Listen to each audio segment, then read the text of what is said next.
Today, the latest weapons, coupled with the fighting skill of the American soldier, stand ready, on the alert all over the world to defend this country, you, the American people, against aggression. This is the big picture, an official television report to the nation from the United States Army. Now, to show you part of the big picture, here is Sergeant Stuart Queen. Ignorance breeds fear.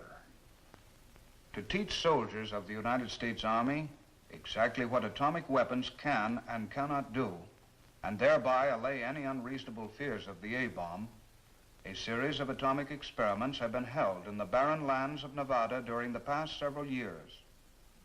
Today's big picture deals with the latest and most extensive of these experiments, Desert Rock 6.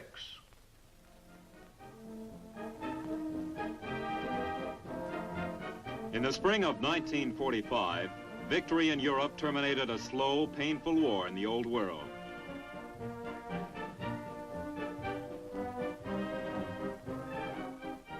Then, only weeks later, the centuries-old concepts of war were changed in a blinding instant.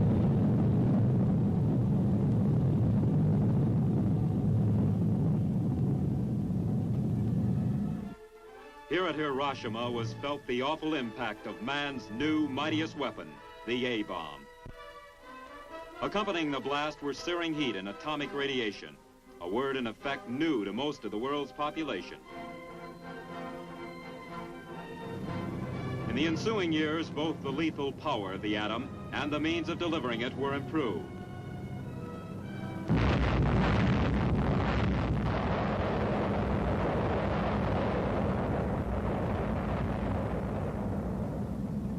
Then came atomic artillery.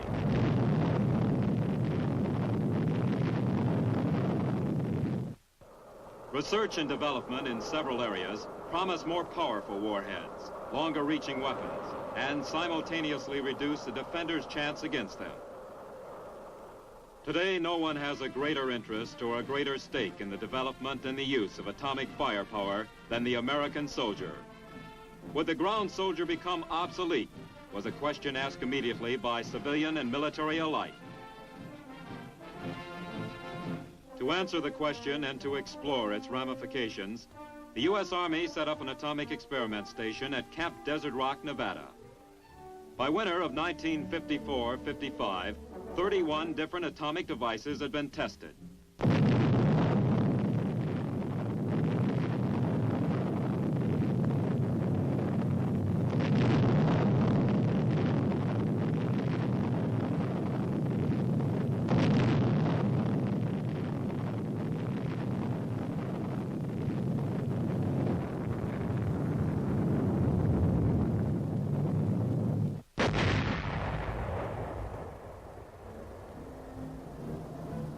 Now in January of 1955, another series of test explosions is scheduled. Instructors are prepared to answer the questions uppermost in the minds of every participant. You are here to participate in an atomic maneuver. Atomic weapons are truly powerful, but they don't mean the end of all life as so many people think. You can live through an atomic attack, and by taking common sense precautions, live to fight another day. This is not a haphazard maneuver. Careful planning for it started months back, involving activity not only here in Nevada, but also in New Mexico and wherever your home stations are. The planning mentioned by the instructor involves the movement of infantry and armored units. Here, officers are seen setting up an assumed tactical situation to be presented later to the commanding general of Desert Rock for approval. The plan supposes that an aggressor has seized the west coast of the United States, but our troops have finally stopped him right along this position, ground zero. Here, the atomic weapon will be used. Next, our troops will attack and seize the target area. Immediately, the plans are approved. Army engineers go to work. Across the monotonous terrain of Frenchman's Flat, they set up their transits and begin to lay out the exercise area.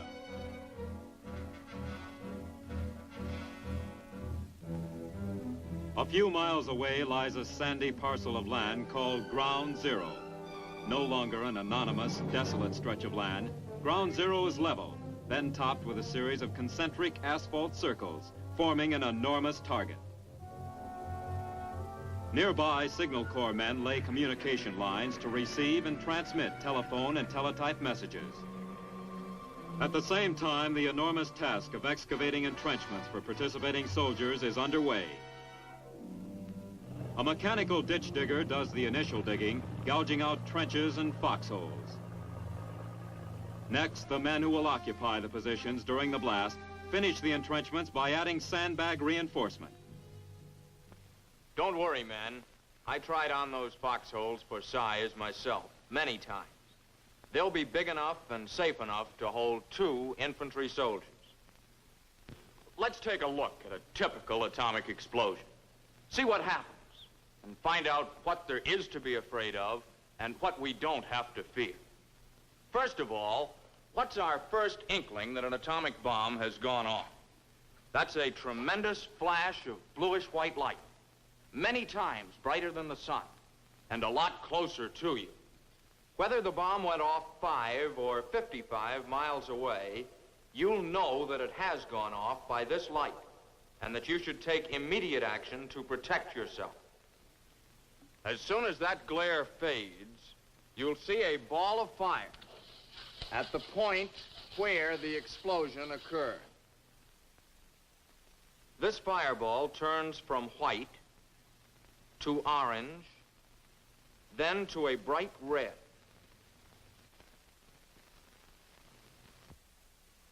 A brown, smoky-looking cloud soon begins to cover the fireball. This brown cloud rises very rapidly, and a stem of dust shoots up from the ground to meet it.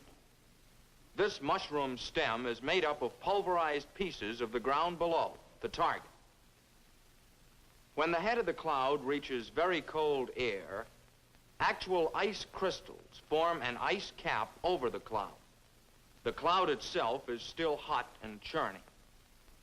So the ice flows down over the sides, mixing in through the cloud, eventually turning it pure white in color. This white mushroom, zooming up to 40 or 50,000 feet, may be several miles in diameter and be seen from many miles away. Eventually, the cloud drifts off, and you can't tell it from the other clouds in the sky. Watched from a safe distance, this explosion is one of the most beautiful sights ever seen by man. You're probably saying, so it's beautiful. What makes it so dangerous?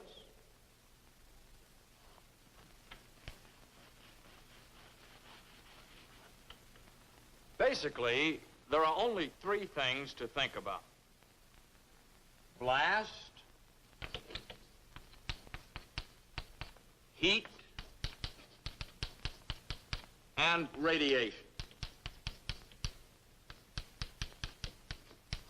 Let's take a look at each of these in turn. Blast from an atomic explosion is just like blast from any other explosion, except it's larger. The wall of air pressure created by this atomic weapon can hurt you and your equipment. The atomic blast pushes on an obstacle like a building for about 1 second, about 100 times as long as ordinary high explosive. You might say that where ordinary bombs hit a building sharply and let suction pull out the walls, the atomic bomb leans on a building until it pushes it over.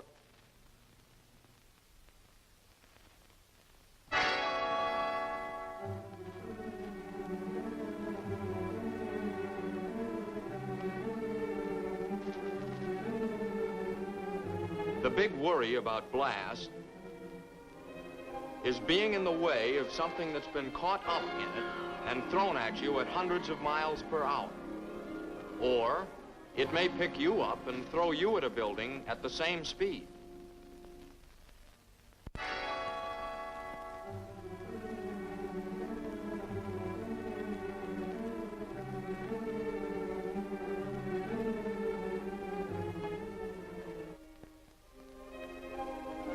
avoid trouble, get down, fast, down below the surface of the ground if possible.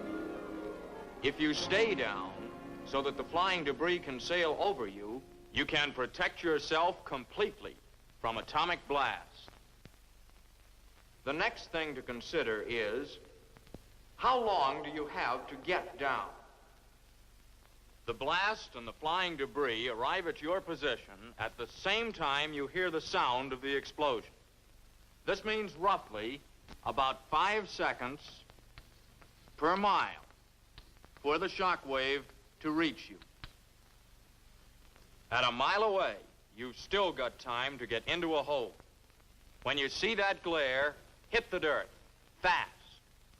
So much for the blast from an atomic explosion. But what about the heat and flash of the detonation?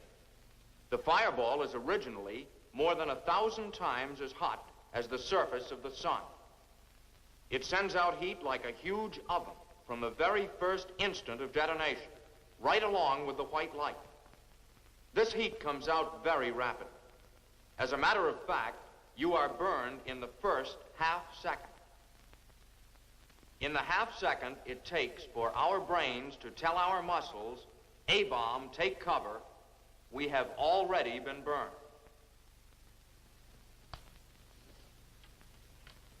But at 1 mile, which is pretty close to one of these gadgets, ordinary clothing will protect you. Keep your sleeves rolled down and wear a hat. Of course, if you're in the shaded portion of a foxhole at the time of detonation, you are perfectly safe from the heat of the bomb. Anything that casts a shadow will protect you. Now, how far away can you be burned? Generally, within 3 miles or so of ground zero. But the weather has a lot to do with burning. Cloudy, rainy, snowy, foggy days will give you greater protection from the heat, and so will a smoke screen. You've heard a lot about blindness from an atomic explosion. I'm sure that all of you have looked at the sun sometime during your lives. When you did, you got spots in front of your eyes. The blindness from the white light of an atomic explosion is a somewhat magnified version of these spots. These spots will go away, and so will normal flash blindness from an atomic explosion. And for you doubting Thomases who are recalling that we told you not to look at that white light, well, the 3 or 4 minutes of sight that you'd lose would prevent you from seeing that magnificent sight immediately afterwards.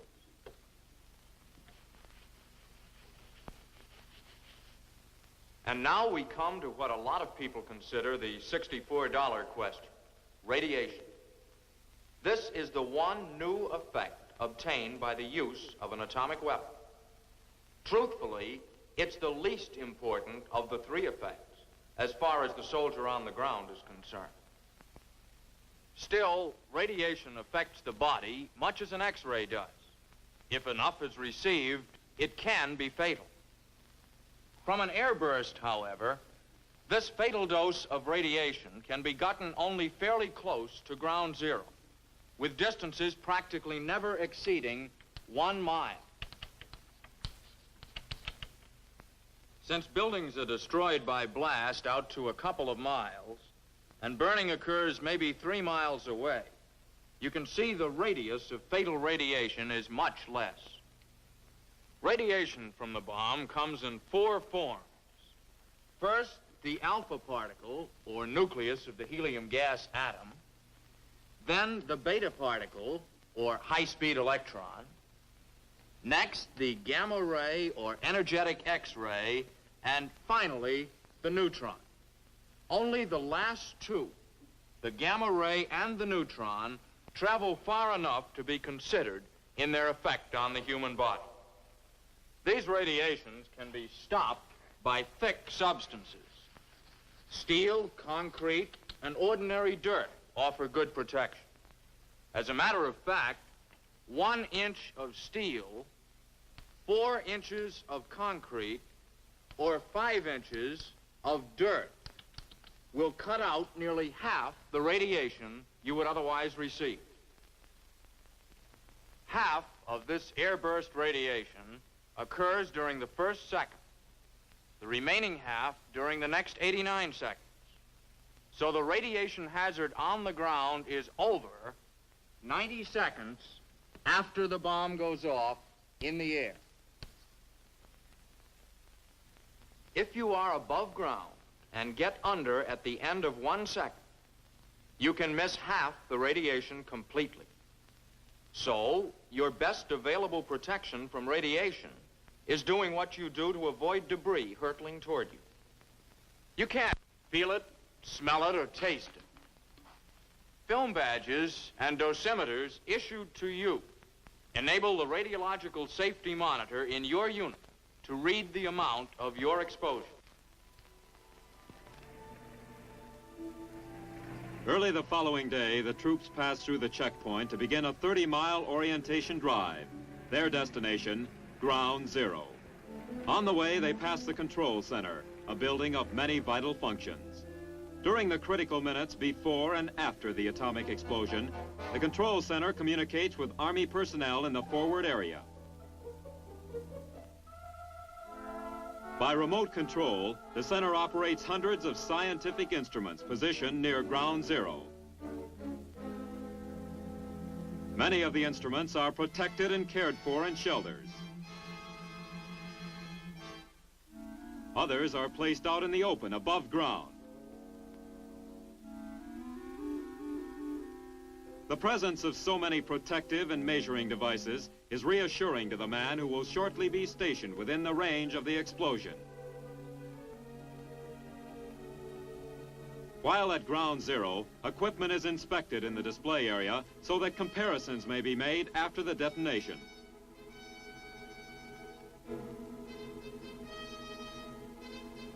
Not only will tests show the effects of atomic weapons on ground troops, but they will indicate the effects on military equipment and buildings. Test equipment is set up at various intervals from Ground Zero, from 2 miles to 1/4 of a mile. Test equipment is placed above ground unsheltered, above ground sheltered, and in dug-in positions. A model city is erected that will test the degree of destruction on homes and the effect on their occupants, here represented by mannequins. Food is also to be tested. Meanwhile, advancing from the south are the tanks comprising Task Force Razor, 55 M48, supported by more than 200 other vehicles. For 3 days, the men and machines have been traveling through the wastelands of the Mojave and the Death Valley deserts. Once it reaches the detonation area, Task Force Razor will pause briefly for the explosion, then move forward to encounter and subdue a ghost battalion entrenched in the target area.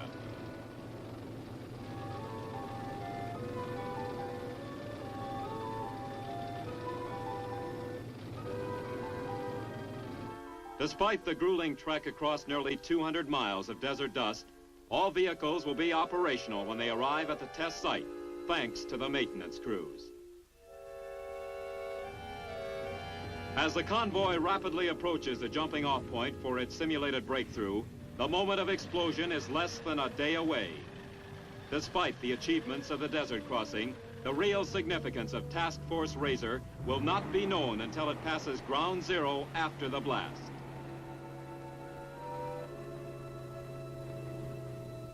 Night falls swiftly at Desert Rock, the tension and the excitement mounting. For some of the participating troops, nearby Las Vegas offers an evening's entertainment, a distinct but equally stimulating change from the preparations for the atomic blast. The weekly free show sponsored by the Las Vegas Variety Club comes off on schedule.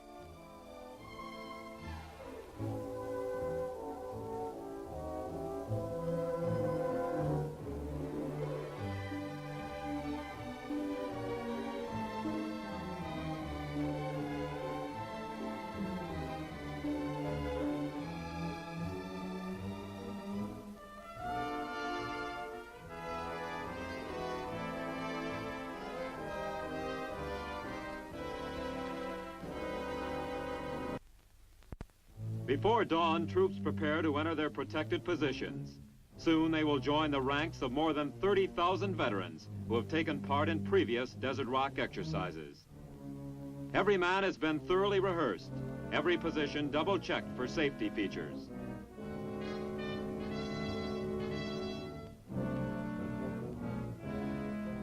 In the time that remains before the detonation, the troops receive final instructions from their briefing officer. He first locates Ground Zero, which lies just over the small hill, about 5 miles beyond the dry lake bed.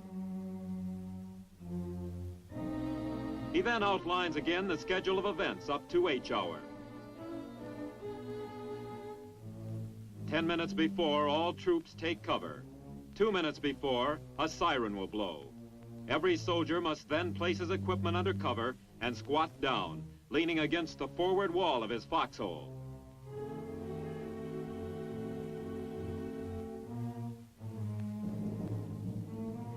At the proper instant before H hour, rockets will be fired skyward for measuring purposes. Elements of Task Force Razor stand in readiness. Sugar, minus 30. I would be transmitting to you by telephone. Turn off all engines, all radios.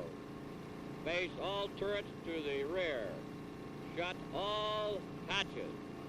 I say again, turn off all engines. Shut off all radios.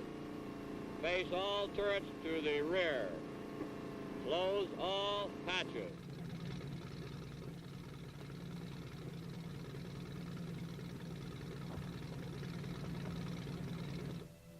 Now the tense waiting comes. The minutes and seconds are slipping by. H hour minus 2 minutes. Minus 2 minutes.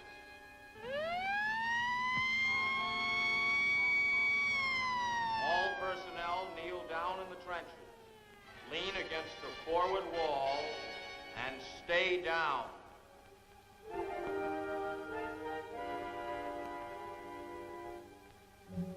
Minus 1 minute.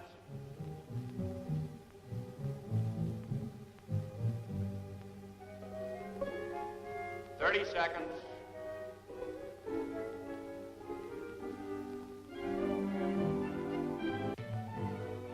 10 seconds.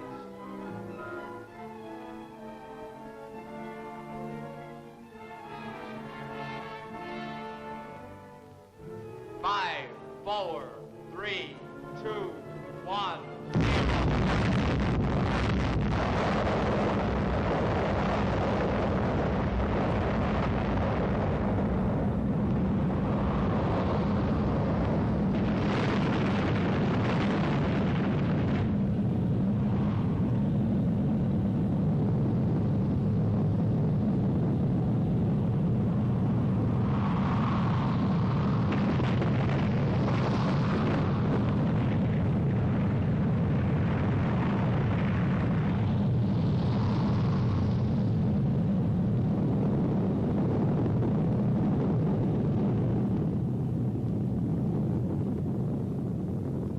Minutes after the blast, the troops are moving forward toward Ground Zero to see for themselves the effects of nuclear devices.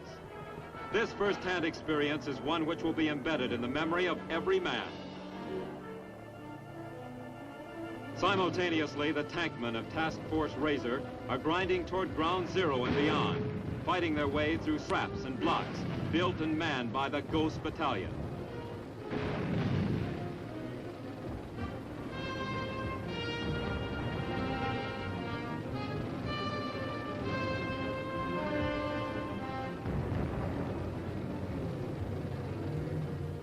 An inspection of the model city shows the relative strength of construction methods and building materials. Vehicles, weapons, and equipment are inspected for damage. They represent an enemy's arms, but they could be our own. Some damaged beyond repair, others still usable.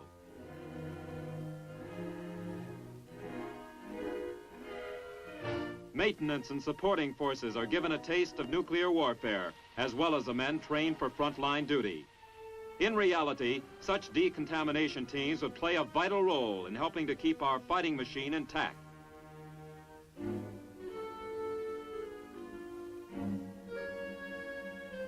Ground Zero has been reached, explored, and left behind.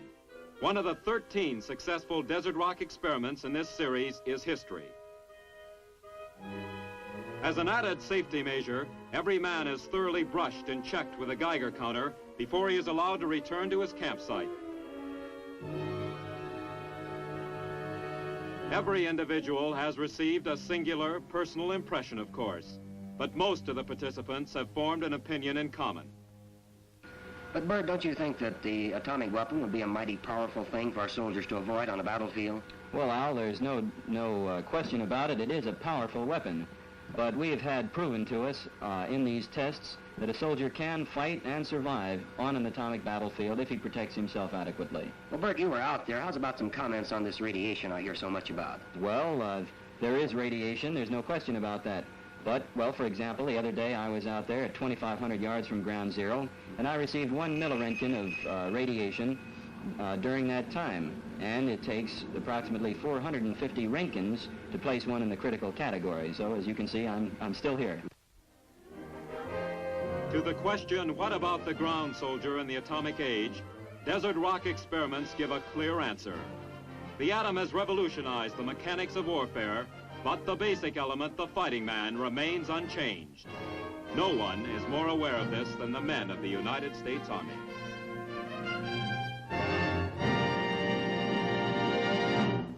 It is historical fact that military weakness is an invitation to aggression.